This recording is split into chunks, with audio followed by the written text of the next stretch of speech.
Longer Lumina, இல்லிக்குப்பம் road, Guduvanchery ஜங்ஷன்ல இருந்து எக்ஸாக்டா 3 kilometres. Cookery சேனலை பார்த்து யார் வேணாலும் சமையல் பண்ணலாம். ஆனா சுவையான சமையல் பண்றது எப்படி? நான் இதயம் நல்லெண்ணெயில சமையல் பண்றேன். ஆஹா ஓஹோன்னு பாராட்டுறாங்க. நீங்களும் இதயம் நல்லெண்ணெயில சமையல் பண்ணுங்க, பாராட்ட வாங்குங்க. தினம் தோறும் வாங்குவே இதயம் இதயம்.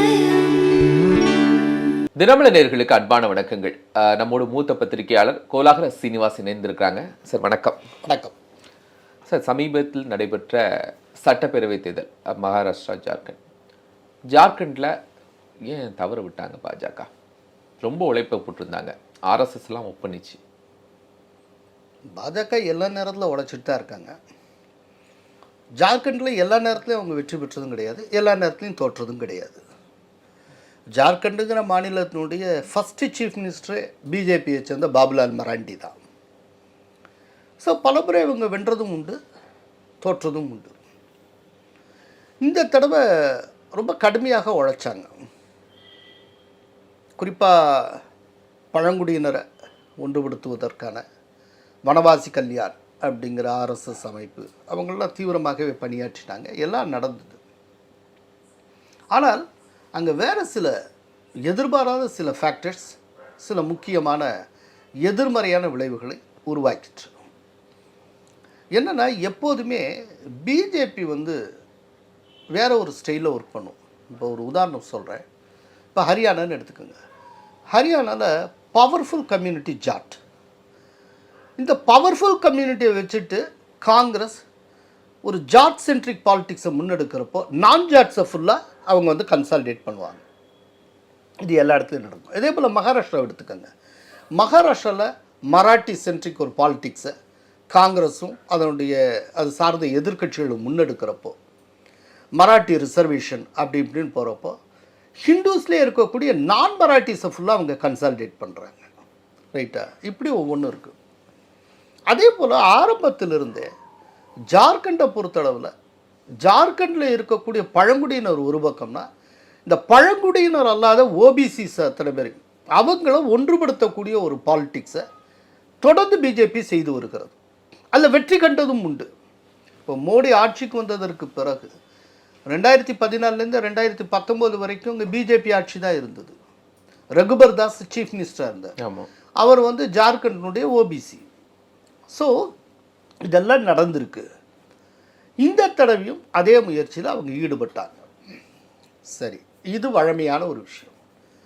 இதில் எதிர்பாராதது என்ன நடந்தது அப்படின்னா, ஒரு யங்ஸ்டர் 29 வயது இளைஞர், ஜெயராம் மஹத்தோ அப்படின்னு பேர். அவர் ஓராண்டுக்கு முன்பு அவர் ஜார்க்கண்ட் லோகதந்திரிக் கிராந்திகாரி மோர்ச்சா அப்படிங்கிற ஒரு கட்சியை ஆரம்பிக்கிறார்.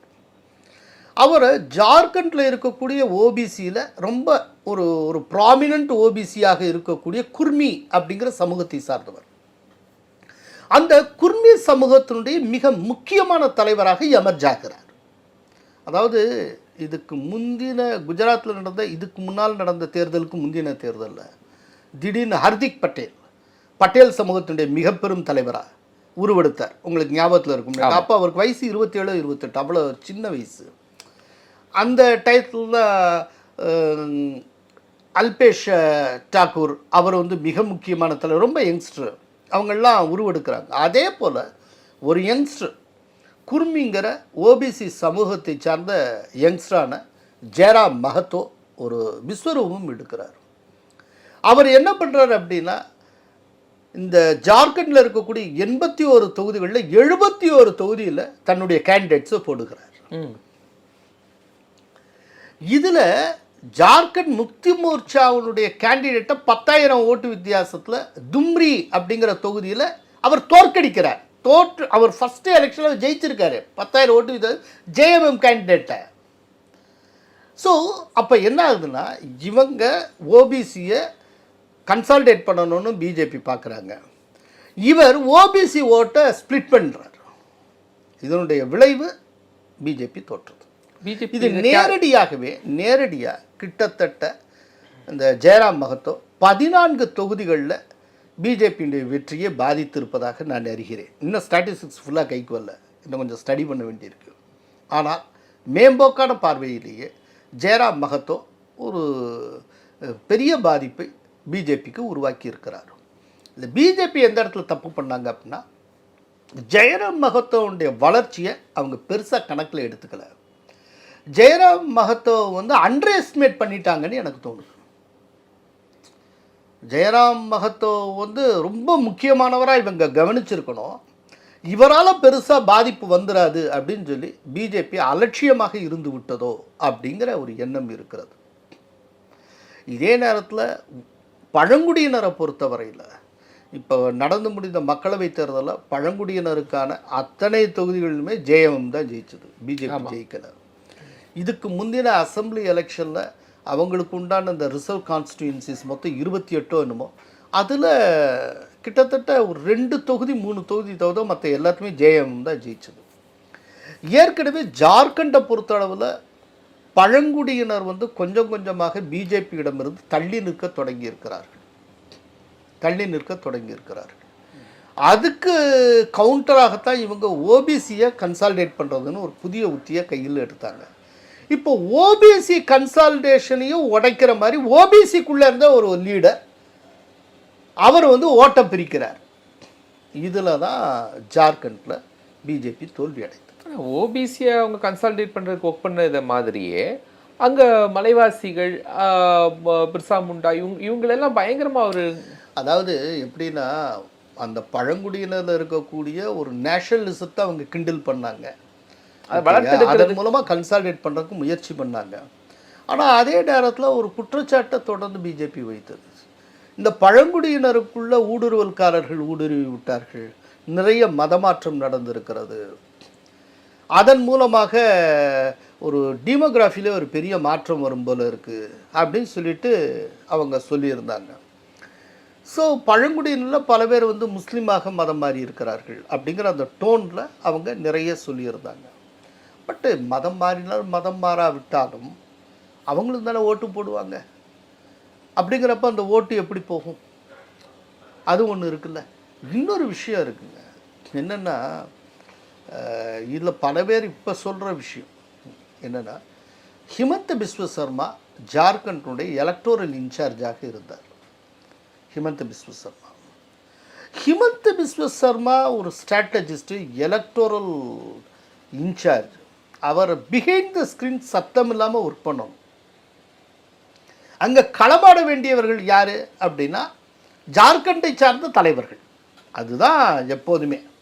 ஆனால் ஹிமந்த பிஸ்வ சர்மாவுக்கு வாய் சும்மா இருக்காது, அவரால் சும்மாவே இருக்க முடியாது, அவர் பேசியே தீர்வார்.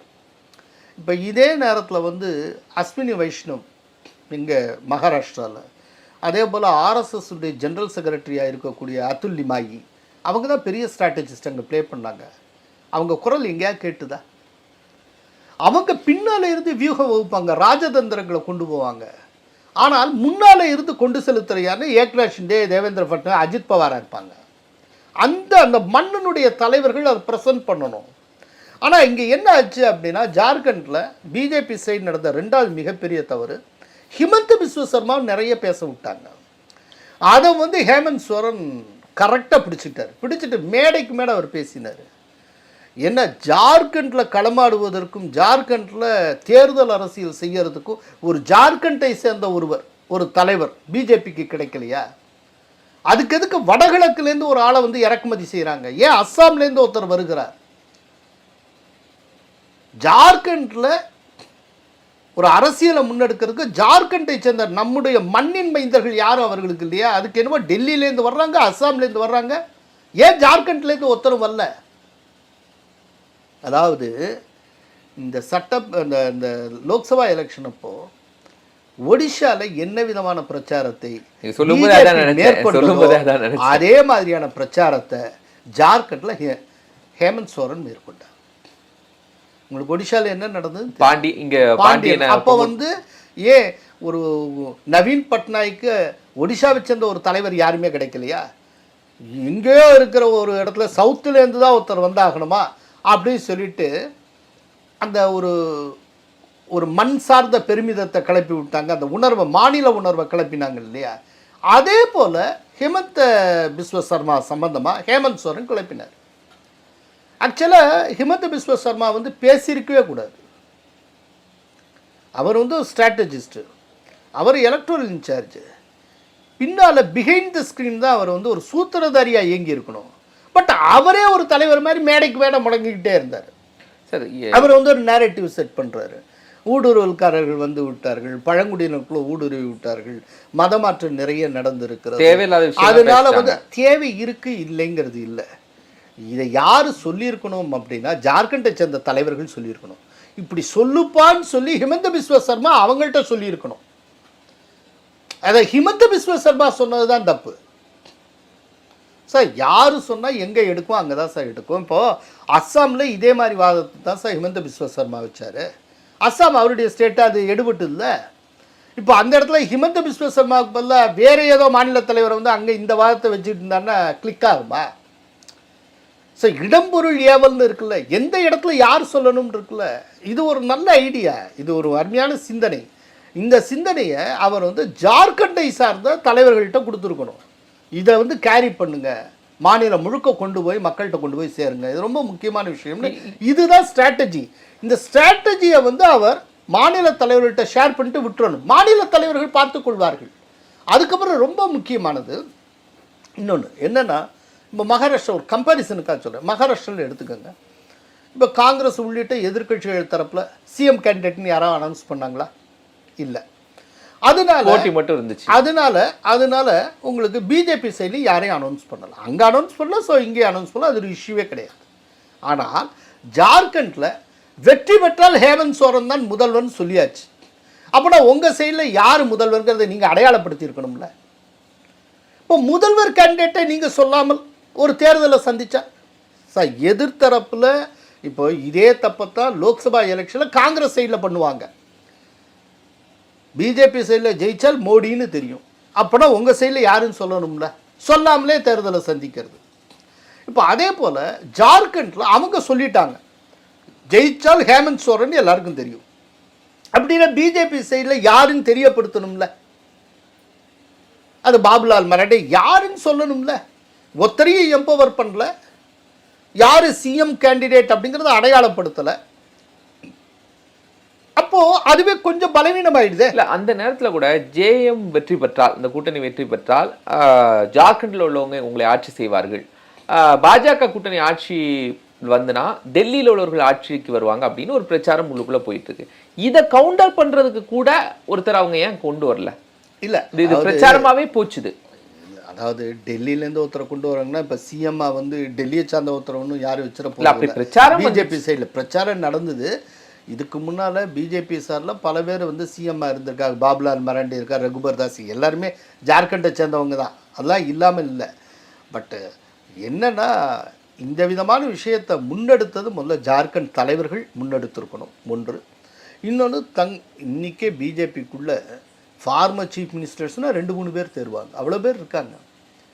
இதில் வந்து யாராவது ஒருத்தர் சிஎம் கேண்டிடேட் சொல்கிறதுல எந்த பிரச்சனையும் இல்லை. ஆனால் அவங்களுக்கு என்ன பயம், மேலிடத்தில் இதை சொன்னால் இதுக்குள்ளே ஒரு குரூப்பிசம், இவங்களுக்குள்ளே கூத்து வெட்டு, இந்த மாதிரி வந்து தோற்றுருவோமோ முதலையே சொல்லிட்டால், இது ஒரு பயம் இவங்களுக்கு. இப்போது அந்த சைடு ஜேஎம்எம் பொறுத்தளவில் இருக்கிற ஒரு பெரிய வசதி, அவங்க குடும்பமே கட்சியோ குடும்பம். ஸோ குடும்பத்துக்குள்ளே இருந்தால் ஒரு தலைவர் வர, போட்டிக்கு யாரும் வரப்போகிறது இல்லை. ஆனால் இது பிஜேபிக்கு ஒரு ப்ராப்பர் ப்ராப்பர்ட்டி, ரைட்டா? இங்கே ஏற்கனவே பல சிஎம் இவங்களாம் இருந்திருக்காங்க. இதில் யாராவது ஒருத்தரை சொல்லி மற்றவங்க காலவாரி விட்டா, ஒர்க் பண்ணலைன்னா, இதுக்குள்ளே உள்ளடி வேலை பார்த்துட்டா, குரூப்பிசம் டெவலப் ஆகிடுச்சுன்னா, அதிருப்தி வேட்பாளர் உருவாகிட்டா, இந்த மாதிரி பயம். ஸோ அதனால இன்னார் தான் சிஎம் கேண்டிடேட்டுன்னு சொல்ல எம்பவர் பண்ணவே இல்லை யாரையும். அது ஒரு பெரிய பலவினை, இது ஒரு படிப்பினை தான் சார். இப்போ நம்ம ஹரியானாவில் ஆர்எஸ்எஸ் களத்தில் பயங்கர ஸ்ட்ராங்காக ஒர்க் பண்ணாங்கன்னு ஜெயிச்சப்புறம் சொன்னாங்க. இன்றைக்கி மகாராஷ்டிராலையும் ஆர்எஸ்எஸ் ஒர்க் பண்ணியிருக்கு அப்படின்னு சொல்கிறாங்க. அதுக்கு முன்னாடி ஜார்க்கண்டில் ஒரு 2-3 ஆண்டுகளாகவே மலை கிராமங்களில் பழங்குடியினருக்காக ரொம்ப ஹெவியாக அங்கே கூட அந்த ஸ்கோப்பான எதிர்பார்த்த விஷயம் என்னென்னா, ஆர்எஸ்எஸ் எல்லாமே சேர்ந்து ஒர்க் பண்ணனால தான் சார் இந்த அளவுக்கு ஜெயிச்சிருக்கு. ஏன்னா ஓபிசி ஓட்டை இந்த அளவுக்கு ஸ்ப்ளிட் பண்ணி ஒரு மனுஷன் திடீர்னு ஒரு யங்ஸ்டர் வந்து ஒரு இளைய தலைவர் திடீர்னு விஸ்வரூபம் எடுத்து அவரே ஜெயிச்சிருக்காரு ஒரு தொகுதியில். அந்த அளவுக்குலாம் ஓட்டம் பிரித்து இவ்வளவுலாம் நடந்து ஒரு பலவீனமான கேம்பெயினு ஹிமந்த் பிஸ்வ சர்மா தலைமையில் அவரே வாயை திறந்து இப்படியெல்லாம் பல இதில் தவறுகள்லாம் செஞ்சு யார் சிஎம் கேண்டிடேட்னு அடையாளப்படுத்தலை. இந்த மாதிரி தவறுக்கு மேலே தவறுலாம் பண்ணியும் பிஜேபி வந்து இந்த அளவுக்கு போன தடவை எவ்வளோ ஜெயிச்சாங்களோ ஓரளவு அதே லெவலுக்கு ஜெயிச்சிருக்க காரணமே இந்த அளவுக்கு ஒர்க் பண்ணது தான். சரி, இல்லைன்னா அதில் பாதாளத்தில் போயிருக்கும். மகாராஷ்டிரில் என்ன சார், பாஜக எதிர்பார்த்ததை விடவும் இன்னும் சொல்ல போனால் பாஜகங்கிற கட்சி தனித்துவமாக 90% மேலே வெற்றி பெற்றிருக்கிறாங்க. கிட்டத்தட்ட எந்த எக்ஸிட் போலு இல்லைன்னா ப்ரீ போல் எதுவுமே சொல்லாத டேட்டா தான் நமக்கு ரிசல்ட்ஸில் வந்திருக்கு. எப்படி பாசிபிள் ஆச்சுது? எல்லாருமே இந்த கூட்டணி எல்லாருமே எதிர்கட்சிகளே இல்லாத அளவுக்கான ஒரு மகாராஷ்டிரா வந்திருக்கு. கணிப்பு எக்ஸிட் போல பொறுத்தளவுல பிஜேபி கூட்டணி தான் முன்னிலை பெறும், ஆட்சியை பிடிக்கும்னு எல்லாருக்குமே சொல்லப்பட்டது. ஆனால் இவ்வளவு வால்யூம்ல அவங்க ஜெயிப்பாங்கிறத யாரும் ப்ரிடிக்ட் பண்ணல. இன்னும் சொல்ல போனால் பிஜேபி எதிர்பார்க்கல. 130 to 170 இல்ல, இதை வந்து தேவேந்திர ஃபட்னவிஸே சொன்னார் எதிர்பாராத வெற்றி அப்படின்னார். அதிகபட்சம் பிஜேபி எதிர்பார்த்து என்னன்னா அவங்க தரப்புல 100 சீட் எதிர்பார்த்தாங்க. ஆனால் 149 சீட்டில் போட்டியிட்டு 132 சீட்டில் ஜெயிக்கிறாங்க. ஸ்ட்ரைக் ரேட் வந்து மோர் தென் 90%.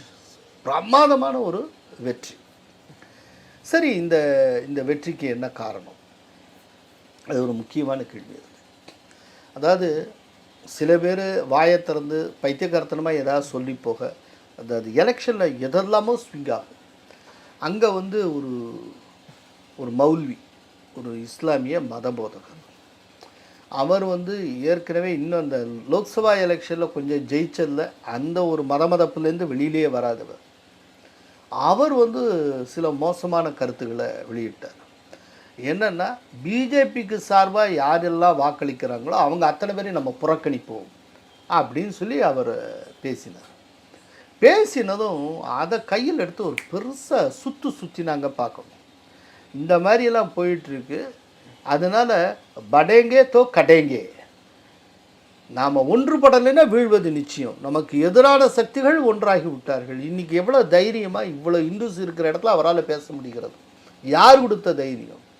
அதனால தயவுசெய்து இந்துக்களே, எத்தனை வேறுபாடு இருந்தாலும் ஹிந்து என்கிற அடிப்படையில் நீங்கள் ஒன்றுபடுங்கள் அப்படின்னு தெருமுனை கூட்டம் திரும்பின இடமெல்லாம் அந்த கூட்டத்தை ஆர்எஸ்எஸ் கண்டக்ட் பண்ணிச்சு. நான் கேள்விப்பட்ட கிட்டத்தட்ட 16,000 தெருமுனை கூட்டங்கள் நடத்திருக்கு. அது வந்து ஒரு பெரிய ஒரு உணர்வு அலையை உருவாக்கியிருக்கு. அது ஒன்று. ரெண்டாவது ரொம்ப முக்கியமானது, ஏக்நாத் ஷிண்டே தலைமையிலான அரசு பெண்களுக்கான ஒரு ஸ்கீமை கொண்டு வந்து மாதந்தோறும் 1,500 ரூபாய் கிரெடிட் பண்ணுறோம். அதை வந்து நாங்கள் ஆட்சிக்கு வந்தால் 2,100 தரோம்னு ப்ராமிஸ் பண்ணியிருக்காங்க. பட் அதற்கு போட்டியாக காங்கிரஸ் தரப்பில் நாங்கள் ஆட்சிக்கு வந்தால் 3,000 தரோம்னு சொன்னாங்க. ஆனால் காங்கிரஸை நம்பலை. ஏற்கனவே சொன்னபடி தந்த பிஜேபி அரசை நம்பினார்கள். ரைட், அது வந்து ஒரு முக்கியமான ரீசனாக இருக்குது. மூணாவது, லோக்சபா எலெக்ஷன் அப்போ பிஜேபிக்கும் ஆர்எஸ்எஸ்க்கும் இடையில் கருத்து வேறுபாடு இருந்தது. ஆர்எஸ்எஸ் கிட்டத்தட்ட பிஜேபிக்காக ஒர்க் பண்ணுறதை நிறுத்தி இருந்தார். அதுக்கு பல்வேறு காரணங்கள் இருந்தது. ஆனால் அதுக்கப்புறம் இந்த ஆண்டு ஆகஸ்ட் 30 பாலக்காட்டில் ஒரு முக்கியமான கூட்டம் நடந்தது. நம்ம கூட பேசணும், போன நேர்காணலில் பேசணும். RSS coordination meeting. அதில் மோகன் பாகவத்தும் வந்திருந்தார், ஜேபி நட்டாவும் வந்திருந்தார். ஆல் இண்டியா ஜெனரல் செக்ரட்டரிஸ், மாநில ஜெனரல் செக்ரட்டரிஸ் அத்தனை பேர் குழும்பி இருந்தாங்க. Close door meeting, 3 days meeting பேசினாங்க. தங்களுக்குள்ள கருத்து வேறுபாட்டுக்கு என்ன காரணங்கிறத கண்டறிஞ்சாங்க. இனி அந்த மாதிரி இருக்கக்கூடாதுங்கிற ஒரு முடிவை எடுத்தாங்க. ஒற்றுமையாக செயல்படுறது எப்படி அப்படிங்கிறதுக்கான ஒரு திட்டமிடலை மேற்கொண்டார்கள். வெளியில் வந்தாங்க, ப்ரெஸ்ஸை சந்திக்கலை, அவங்கவுங்க டெஸ்டினேஷனுக்கு போனாங்க, சேர்ந்து ஒர்க் பண்ணாங்க. அதனுடைய அறுவடையை ஃபஸ்ட்டு ஹரியானாவில் நிரூபித்தாங்க. அதுக்கப்புறம் மகாராஷ்டிராவில் அவ்வளோ பிரமாதமாக எலெக்ஷன்லாம் முடிஞ்சதுக்கப்புறம் இப்போ ரொம்ப முக்கியமான ஒரு பேர் பாப்பப் ஆயிட்டுருக்கு. இதுக்கு பின்னால் இருந்த ஒரு சூத்திரதார் யார் அப்படின்னு, அவர் பேர் அதுல் லிமாயி அப்படின்னு பேர். அவர் வந்து ஆர்எஸ்எஸ்ஸை சார்ந்தவர்.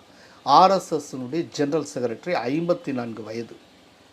அவர் ஏற்கனவே ஆர்எஸ்எஸில் மேற்கு மகாராஷ்டிரத்துடைய இன்சார்ஜாக இருந்தவர். அவர் தான் இந்த தடவை இந்த பிஜேபி கூட்டணியில் இருக்க 3 கட்சிகளையும் ஒருங்கிணைக்கக்கூடிய வேலையும் மொத்த ராஜதந்திரத்தையும் ஸ்ட்ராட்டஜியும் முன்னெடுக்கிற வேலையை பார்த்தவர் அதுல் நிமாய்.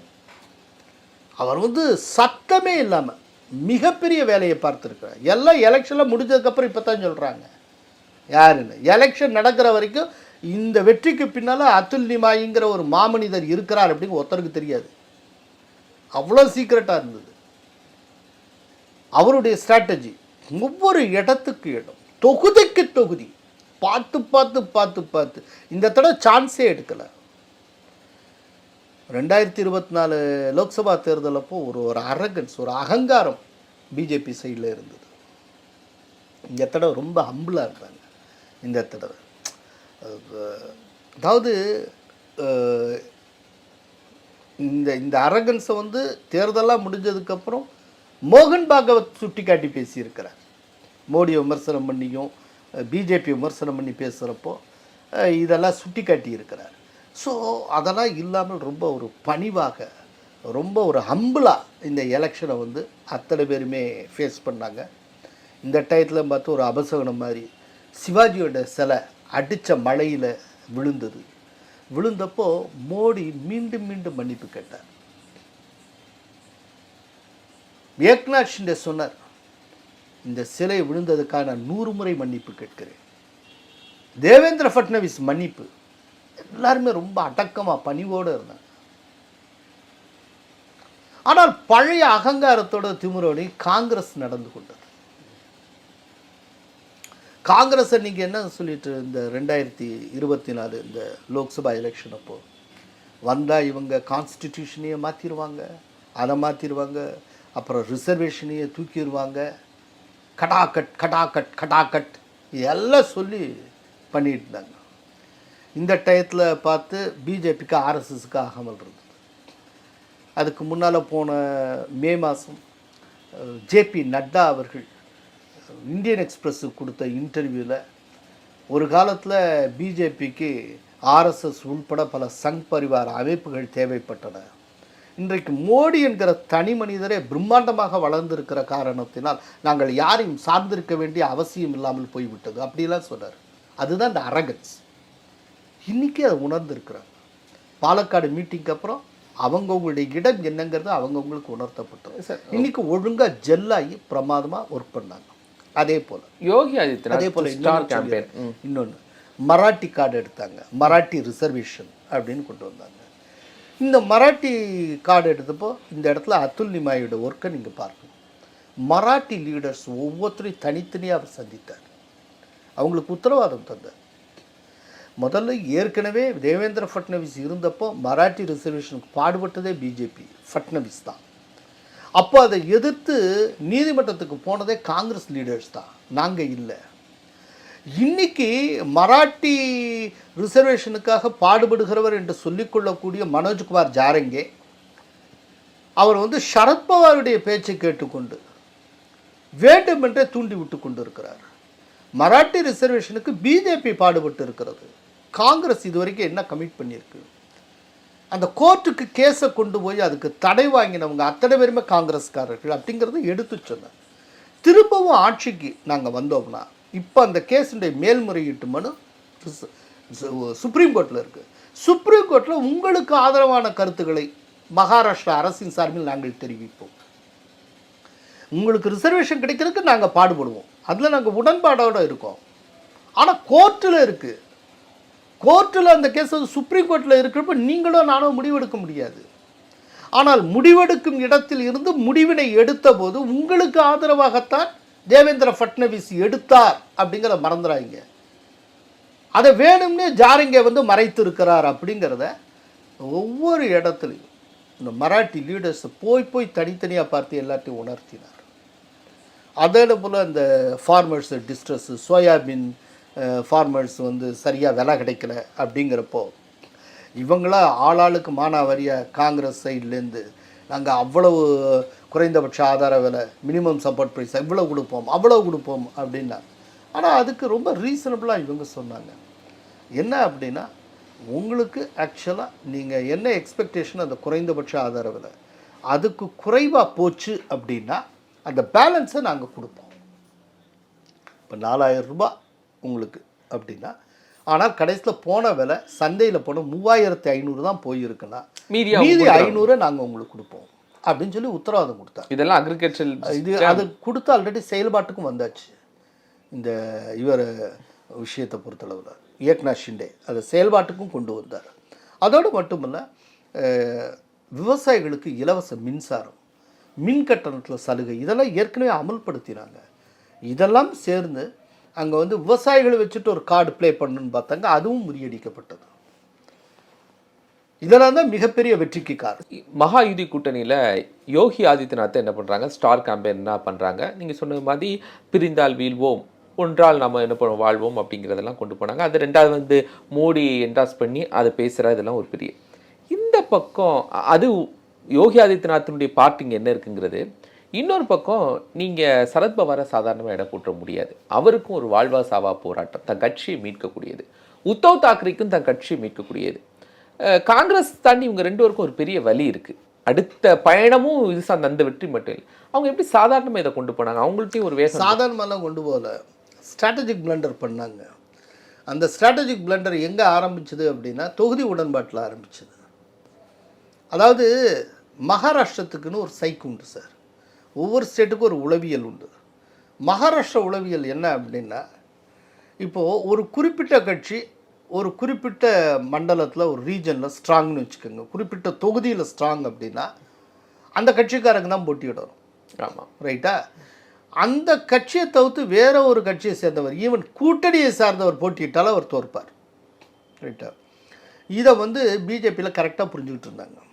புரிஞ்சுட்டு பிஜேபி ஸ்ட்ராங் ஏரியாவில் ஃபுல்லாக பிஜேபி நின்றுது. ஏக்நாத் ஷிண்டே ஸ்ட்ராங் ஏரியாவில் ஏக்நாத் ஷிண்டே நின்றார். அதே போல தான் அஜித் பவார். அதனால பார்த்தீங்கன்னா பிஜேபி 149 சீட் நின்றுது, ஏக்நாத் ஷிண்டே 81 நிற்கிறாங்க. இது 56 57 தொகுதியில் அஜித் பவார் நின்றார். இப்போ அதே நேரத்தில் அங்கே என்ன நடந்ததுன்னா, உத்தவ் தாக்கரே ஒரு பெரிய குடிமைப்பிடி சண்டை போட்டார். எங்களுக்கு தொகுதியை குறைச்சி கொடுத்துடக்கூடாது, அதிகமாக வேணும், ஆத்துவா இதுன்னு பெரிய ஃபைட்லாம் பண்ணி கடைசியில் ஃபஸ்ட்டு அனௌன்ஸ் பண்ணுறப்போ காங்கிரஸ், தேசியவாத காங்கிரஸ், உத்தவ் தாக்கரேடைய சிவசேனை 3 தலா 85 தொகுதி பிரிச்சுக்கிட்டாங்க. இதுலேயே அதனுடைய தோல்வி ஆரம்பமாயிடுச்சு. இப்போ ஒரு உதாரணம் சொல்கிறேன் உங்களுக்கு. இப்போ சரத்பவாருடைய ஸ்ட்ராங் ஏரியா 45 தொகுதின்னு வச்சுப்போம். ஆமாம். இப்போ நீங்கள் 85 தொகுதி கொடுக்குறீங்கன்னா இந்த கூடுதலாக இருக்கிற 40 தொகுதி உங்களுக்கு இல்லாத தொகுதின்னு அர்த்தம். அப்போனா நீங்களே அந்த தொகுதியில் போட்டியிடக்கூடிய எதிர்கட்சியினை ஜெயிக்கிறதுக்கு நீங்கள் ஒரு ஸ்கோப்பை கொடுத்துட்டீங்கன்னு அர்த்தம். சார், நீங்கள் ஜெயிக்கிறதுக்கு வாய்ப்புள்ள தொகுதி தவிர்த்து நீங்கள் எத்தனையை கேட்டு வாங்கினாலும் அந்த தொகுதிகள் அத்தனையும் உங்களுக்கு பலவீனமான தொகுதிகள்னு அர்த்தம். அப்படி கேட்டு அப்படி பெறுவதற்கு பதிலாக இங்கே பண்ணின மாதிரி அங்கேயும் அவங்கவுங்க ஸ்ட்ராங் ஏரியாவில் அவங்கவுங்க நின்றுருந்தாங்கன்னா எல்லாம் சரியாக இருந்திருக்கும். அது இல்லாமல் இவங்க ரொம்ப சமமாக பிரிச்சுக்கிட்டாங்க. பிரிச்சுக்கிட்டு அதையே வந்து என்ன பண்ணாங்கன்னா ஒரு தேர்தல் பிரச்சார உத்தியாகம் மாற்றுறதுக்கு முயற்சி பண்ணாங்க. அது எப்படி அப்படின்னா, இங்கே பாருங்கள், எங்களுடைய கூட்டணியில் எல்லா கட்சியும் சமம், சம அந்தஸ்து, சம ஹைட்டில் இருக்கோம், நாங்கள்லாம் சமமாக இருக்கிறோம். ஆனால் அங்கே என்ன நடக்கிறது பாருங்கள், பிஜேபி பெரிய அண்ணன் மனப்பான்மையோடு இருந்து பிக் பிரதராக இருக்கிறது.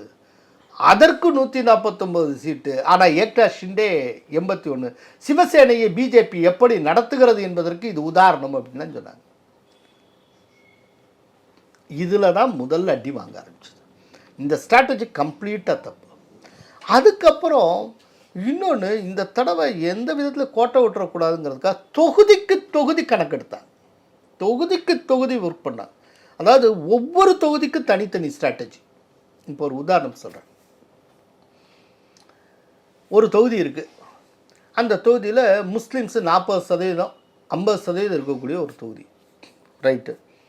இப்போ அந்த தொகுதியில் முஸ்லீம் ஓட்ஸு வேணும். முஸ்லீம் ஓட்டு எப்படி சிவசேனைக்கும் பிஜேபிக்கும் கிடைக்கும்? கிடைக்காது. உடனே அந்த தொகுதியில் அஜித் பவார் தேசியவாத காங்கிரஸ் சைட்லேருந்து நவாப் மாலிக்கை இறக்குறாங்க, ரைட்டா? நவாப் மாலிக்கை இறக்குறாங்க. ஏன்னா அவர் தேசியவாத காங்கிரஸ் நேற்றுக்கு சரத்பவாரோடையே இருந்தவர். அவங்க சைட்லேருந்து முஸ்லீம் கேண்டிடேட்டு போடுறதுல அவருக்கு எந்த பிரச்சனையும் இல்லை, அவரை இறக்குறாங்க. சரி, இப்போ இந்த மாதிரி நவாப் மாலிக் யார்? அவர் வந்து ஷாருக்கானுடைய மகன் கப்பலில் உட்காந்து போதைப் பொருள் யூஸ் பண்ணப்போ இந்த ஆரியன் கான் பிடிபட்டப்போ அவனுக்கு சார்பாக குரல் கொடுத்தவர் நவாப் மாலிக், முன்னாள் அமைச்சர். அவர் தாவூத் இப்ராஹிம்க்குலாம் ரொம்ப க்ளோஸாக இருந்தவர். அவரை வந்து இவர் இறக்குறார். சரி, அஜித் பவார் இவர் இறக்கினா பிஜேபிக்காரங்களுக்கு பிடிக்கல. இது எப்படி அவரை இறக்கலாம்?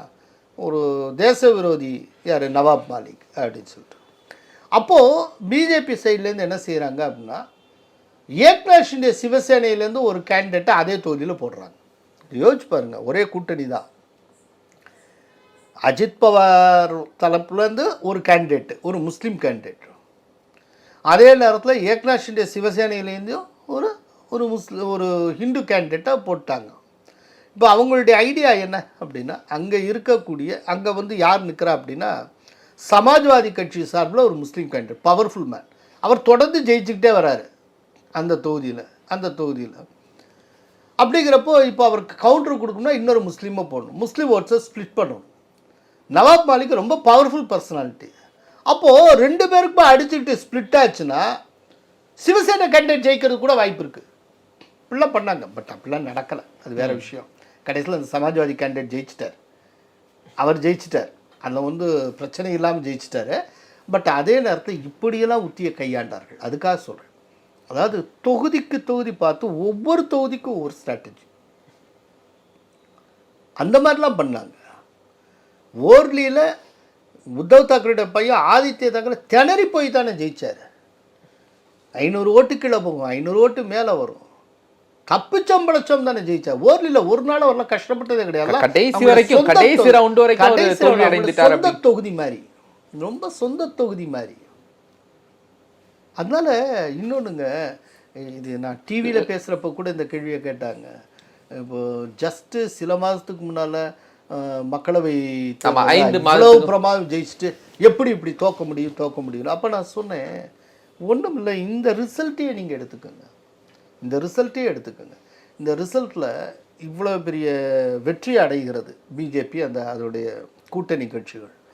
இந்த சட்டமன்ற தேர்தலின் ஊடாக நான்டெட் அப்படிங்கிற நாடாளுமன்ற தொகுதி, லோக்சபா தொகுதிக்கான இடைத்தேர்தல் நடக்குது. ஏன்னா அங்கே காங்கிரஸ் செத்து போயிட்டார், அதனால நடக்குது. பாருங்கள், அந்த நான்டெட்டில் நாடாளுமன்ற தொகுதியினுடைய இடைத்தேர்தலை காங்கிரஸ் 1400 வாக்குகள் வித்தியாசத்தில் ஜெயிக்குது. ஆனால் அந்த மக்களவை தொகுதிக்கு உட்பட்ட 7 சட்டப்பேரவை தேர்தலில் பிஜேபி ஜெயிச்சிருக்கு. இங்கே என்ன சார் சொல்வீங்க? அப்படின்னா இது எப்படி பார்ப்பீங்க? அதாவது ஒவ்வொரு எலெக்ஷனும் யூனிக்கானதுங்க. ஒரு லோக்சபா எலெக்ஷனா அதுக்கு ஒரு பார்வை இருக்குது, சட்டப்பேரவை தேர்தல்னா அதுக்கு ஒரு பார்வை வச்சுருக்கான். இப்போ நான்டெட்டில் என்ன நடந்தது? ஒரு 1400 ஓட்டு வித்தியாசத்தில் ஒரு எம்பியை திரும்ப காங்கிரஸ்கார இது இறந்து போனவருடைய பையனை இவன் ஏன் ஜெயிக்க வைக்கிறான்? அந்த இடத்துல சிம்பத்தி, செத்து போயிட்டாருப்பா அவருடைய பையன் நிற்கிறான். ஸோ அந்த மக்களவை தொகுதிக்கு உட்பட்ட சட்டப்பேரவை தொகுதி எல்லாத்துலேயும் 2 இவிஎம் இருக்குது. ஒன்று எம்பி எலெக்ஷனுக்கு ஓட்டை போட வேண்டியது, ஒன்று எம்எல்ஏ எலெக்ஷன் போடும். எம்பி எலெக்ஷனில் அவன் வந்து பாவம் போயிட்டு போகுதுன்னு இவருக்கு கூடுதலாக கொஞ்சம் ஓட்டை போட்டுட்டு எம்எல்ஏ எலெக்ஷனில் ஃபுல்லாக பிஜேபிக்கு போட்டிருக்கான், அதே வாக்காளர்கள் தான். இப்போ இது எப்படி பார்ப்பீங்க? இதுலேருந்து தெரியக்கூடிய ஒரு முக்கியமான விஷயம் என்னென்னா, இந்தியன் ஓட்டர்ஸ் முட்டாள்கள் கிடையாது. கண்டிப்பாக சார். அவங்க வந்து தேர் ஆல்வேஸ் பிரில்லியன்ட், அதை வந்து மறந்துடவே கூடாது. ரொம்ப பிரில்லியன்ட். ஒவ்வொரு தேர்தலையும் நம்ம முடிவுகளில் ரொம்ப பிரில்லியண்ட்டாக. இதுக்கு முன்னால் இப்போ இந்த லோக்சபா எலெக்ஷனோட ஒடிஷாவில் சட்டப்பேரவை தேர்தல் நடந்தது உங்களுக்கு தெரியும். இதுக்கு முந்தின 2019 லோக்சபா தேர்தலோட சட்டப்பேரவை தேர்தலும் அப்போவும் சேர்ந்து தான் நடக்குது. எல்லாரும் ஒரே நாளில் நடக்குது, ஒரே கட்டமாக முடியுது. மக்கள் அத்தனை பேரும் வர்றாங்க, அவங்கவுங்க பூத்தில் 2 ஓட்டிங் மிஷின் இருக்குது, ஒன்று லோக்சபாவுக்கு, ஒன்று சட்டப்பேரவைக்கு. ரிசல்ட் வருது, ஒரே நாளில் நடந்திருக்கு. ஆனால் 2 தேர்தல் முடிவு வெவ்வேறாக இருந்தன. லோக்சபாவுக்குன்னு ஒரு ரிசல்ட் அவன் கொடுக்குறான், அது பிஜேபிக்கு ஃபேவராக இருக்குது. சட்டப்பேரவை தேர்தல் முடிவு நவீன் பட்நாயக் சாதகமாக இருந்தது. அப்போனா சிந்திச்சு போடுறான்னு தானே அர்த்தம். ஓட்டர்ஸ் எவ்வளோ கெட்டிக்காரனா இருக்கான். சார், யோகி ஆதித்யநாத் கேட்டேன், அவரை ஸ்டார் கேம்பெயினாகவும் பொறுப்பாளராகவும் போட்டது என்ன ஒர்க்கு, என்ன வேல்யூவாக மாறிச்சு? இன்னொன்று, இந்த பக்கம் அந்த முதல்வர் தேர்வில் இன்னும் இருக்கக்கூடிய சிக்கல். இப்போ ஷிண்டே சொல்லிட்டாரு. முதல்ல யோகி ஆதித்யநாத் வந்து இந்த பிரச்சாரத்தில் ஒரு புது பாய்ச்சலை உருவாக்கினார். அவர் வந்து கேம்பெயின் வர்றப்ப தான் அவர் படேங்கே தோ கடேங்கே அப்படிங்கிறத அவர் முன்வைக்கிறார். இந்த ஸ்லோகன் வந்து பயங்கரமாக, அதாவது போன லோக்சபா எலெக்ஷனில் கடாக்கட் கடாக்கட் அப்படின்னு ராகுல் காந்தி சொன்னது பல பகுதியில் எப்படி கிளிக் ஆச்சோ அதே போல் இது பெருசாக கிளிக் ஆச்சு. அதுவும் அந்த அந்த இஸ்லாமிய மதபோதகர் பேசின பின்னணியில் இதுக்கு வந்து திடீர்னு ஒரு புதிய அர்த்தம் கிடச்சிது. நாம் ஒன்றா இல்லைன்னா காலி அப்படிங்கிற ஒரு விஷயம், அது கட்டிங் அக்ராஸ். இது அதாவது காஸ்ட் வீஸ்ட் எல்லாத்தையும் தாண்டி இந்துக்களை இந்துக்களாக ஒருங்கிணைப்பதற்கு அது பெரிய அளவில் பாடுபட்டது. அதனால் யோகி ஆதித்யநாத் கொடுத்த அந்த ஸ்லோகன், அந்த முழக்கம் இந்த வெற்றிக்கு ஒரு பெரும் உந்து சக்தியாக இருந்தது. அந்த அளவுக்கு யோகி ஆதித்யநாத் ஒரு பெரிய அளவில் கான்ட்ரிபியூட் பண்ணியிருக்கிறார். இது ஒன்று. இன்னொன்று, எதனால இவ்வளோ லேட்டு? மிகப்பெரிய தீர்ப்பை மக்கள் வழங்கி இருக்கிறார்கள். அப்படி இருந்தும் இன்னும் சிஎம் பதவியேற்கலை. என்ன டிலே? ஓகே, நாம் பேசிகிட்டு இருக்க இன்னைக்கு தானேல ஏக்நாத் ஷிண்டே ப்ரெஸ் மீட் நடத்தியிருக்கிறார். அந்த ப்ரெஸ் மீட்டில் அவர் தெளிவாக சில விஷயங்களை சொல்லியிருக்கிறார். புதிய அமைச்சரவை உருவாவதற்கு நான் தடைக்கல்லாக இருக்க மாட்டேன்.